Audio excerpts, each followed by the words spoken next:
Salut à tout le monde. Aujourd'hui, nous revenons sur un nouveau tutoriel. Un tutoriel qui est concentré sur seulement des astuces sur le logiciel Microsoft Office Excel. Maintenant, ces astuces, c'est en répondant aux questions d'un certain nombre d'abonnés. Donc, on a décidé de faire ce tutoriel pour essayer de répondre à toutes les questions par ces astuces sur ce logiciel. Donc, voilà, la première astuce, c'est un abonné qui nous a demandé comment saisir les zéros au début des numéros de téléphone. Par exemple, sur l'indicatif d'un numéro de téléphone, quand on prend l'exemple sur le 00224, que quand il valide, les 00 vont disparaître et ça va rester seulement le 224. Et lui, il veut que les 00 s'affichent. Alors, pour résoudre ce problème, on a des propositions à lui faire. Donc, la première proposition, c'est de, avant de commencer la saisie, c'est de mettre d'abord l'apostrophe sur la touche 4 et puis de taper 00 puis 224. Voilà, en ce moment, quand on valide, les 00 restent. Maintenant, la différence, c'est quoi? C'est que sur la deuxième cellule, là où se trouvent les 00, là, on a transformé le format contenu de la cellule, et sur la première cellule, le format du contenu par défaut, c'est un nombre. Donc, les nombres n'acceptent pas qu'on commence par 0. C'est la raison pour laquelle les 0 ont disparu après la validation. Donc, c'est un peu ça. Si on veut que les 0 s'affichent au début d'un nombre dans une cellule, il faudra soit commencer par l'apostrophe et saisir le numéro qu'on veut, ou ensuite, avant de commencer la saisie, de changer d'abord le format par défaut de la cellule. Donc, en ce moment, il faudra venir dans le groupe nombre, dans format, au lieu de standard, on met au format texte. Donc, si aussi c'est au format texte, là aussi, on peut mettre 00, par exemple 223. Voilà, donc ça répond aussi à la question du monsieur. Donc, pour appliquer ça, on a préparé un petit tableau sur lequel on va appliquer cette astuce. Voilà, donc je vais revenir sur mon tableau. Voilà, dans ce tableau, on a ici un tableau des créances clients. Maintenant, dans ce tableau, on a une colonne téléphone et on peut afficher les indicatifs sur cette colonne. Voilà, donc pour le faire, on va essayer d'élargir un peu la colonne. Voilà, donc pour le faire, on peut double-cliquer pour modifier. On met apostrophe 0224. Voilà, donc vous voyez que ça marche. C'est ce qu'on va faire pour toute la colonne.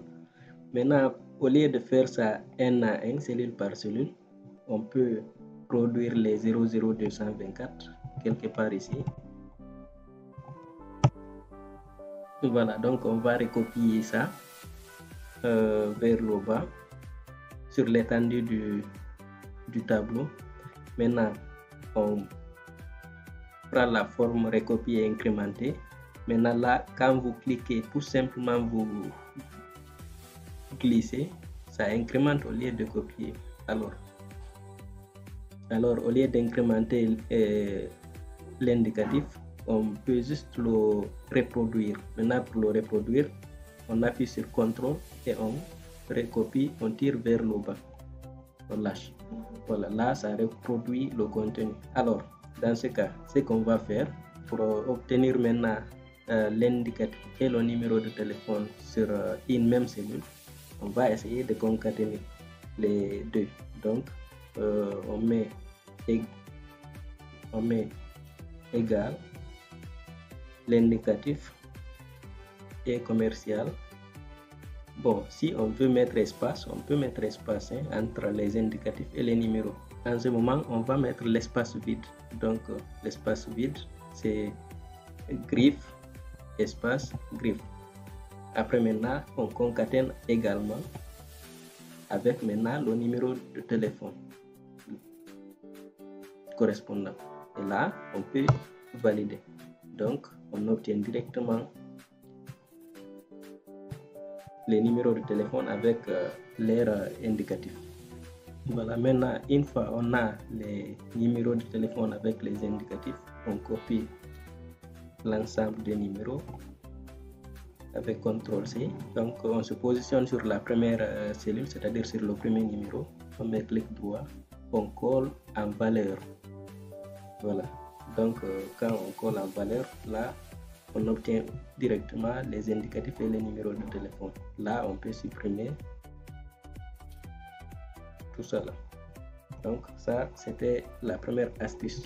Toujours avec l'astuce de concaténation, il y a une deuxième possibilité qui consiste à mettre égal, concaténer, puis on sélectionne le premier texte à concaténer, point virgule, et on sélectionne le deuxième texte à concaténer. Maintenant là, avant de sélectionner le deuxième texte à concaténer, parce qu'on ne veut pas que les prénoms et les noms se collent, il faut qu'il y ait d'espace. Donc on va concaténer avec l'espace. L'espace, on a toujours dit que c'est griffe, espace, griffe. Donc, point virgule. On ajoute maintenant le deuxième mot à concaténer. Là, on valide. En ce moment, on obtient le prénom et nom sur la même cellule. On incrémente vers le bas. On obtient la liste des prénoms et noms. Là aussi, au lieu de mettre ça en deux colonnes, on peut prendre dans cette cellule prénom et nom. Excusez-moi, je vais mettre un caractère majuscule, prénom et nom du client. Donc, maintenant ça aussi, on peut copier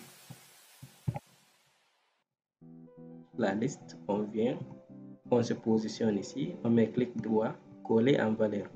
Pourquoi toujours là on colle en valeur? C'est parce que si seulement on colle, on fait le collage spécial, en ce moment ça va impacter la liste.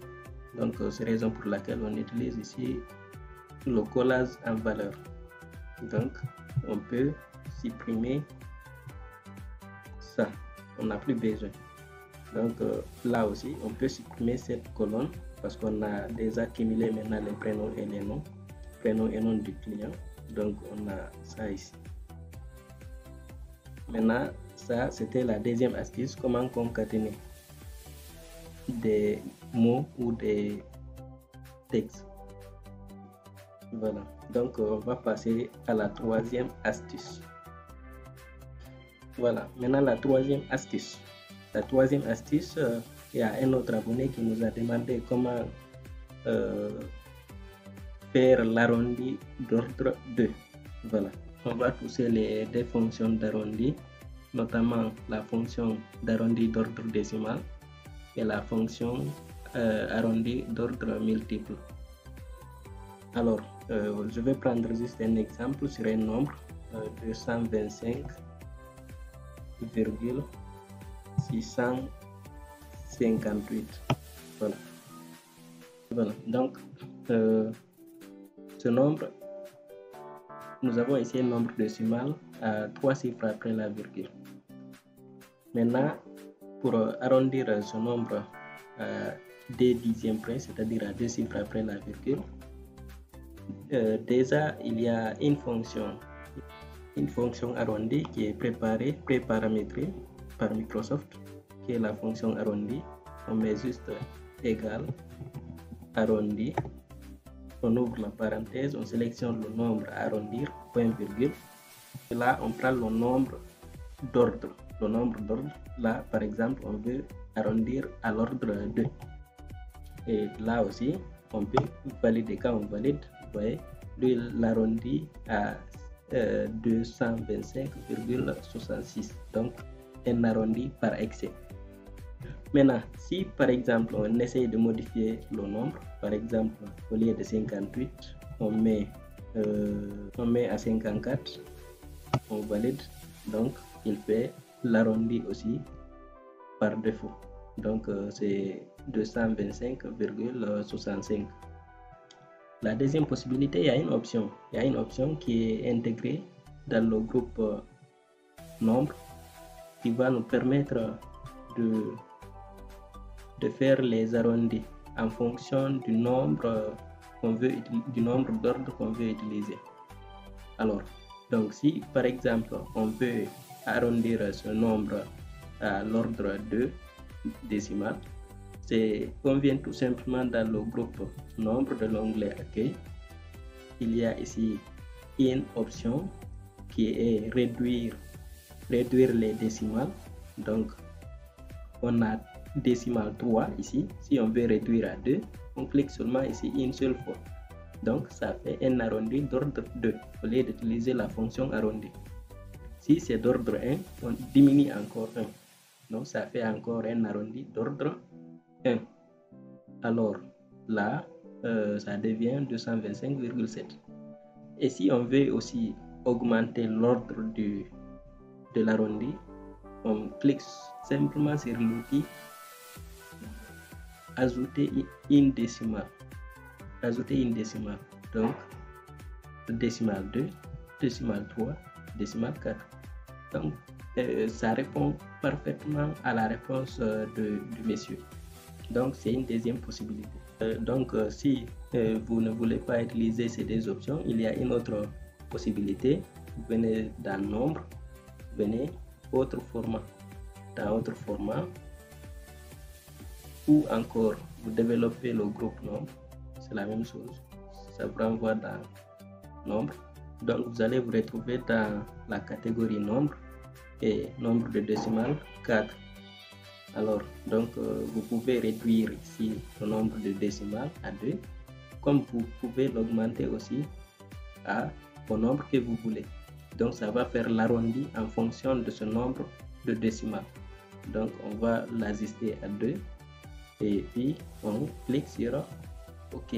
C'est la même chose. Donc on va essayer d'appliquer ça dans notre tableau. Donc dans ce tableau, on a une colonne montant USD qui est là, c'est des montants en dollars. On va essayer de réduire le nombre de décimales. Au lieu de 4, on va ramener à 2. On met égal arrondi du montant USD, point virgule, on va arrondir à l'ordre 2. On ferme la parenthèse et on valide. Voilà, donc là aussi on peut incrémenter pour toute la colonne. On a maintenant les montants dollars arrondis à l'ordre 2. Voilà, ça c'était pour l'ordre décimal. Maintenant on va voir l'astuce sur l'arrondi d'ordre multiple. Maintenant l'arrondi d'ordre multiple c'est quoi? Par exemple, on va essayer de convertir ces montants dollars en francs guinéens, par exemple, au taux de 9000 francs, c'est-à-dire 1 dollar est égal à 9000 francs guinéens. Alors, qu'est-ce qu'on va faire? Donc, on va mettre égal, puis on prend le montant dollar qui est là, arrondi, puis on le multiplie par le taux de change. Donc, soit 1 dollar égal à 9000 francs guinéens. Après, on valide. Ça veut dire quoi? Ça veut dire que le 112,85 dollars est égal à 1 15 650 francs guinéens.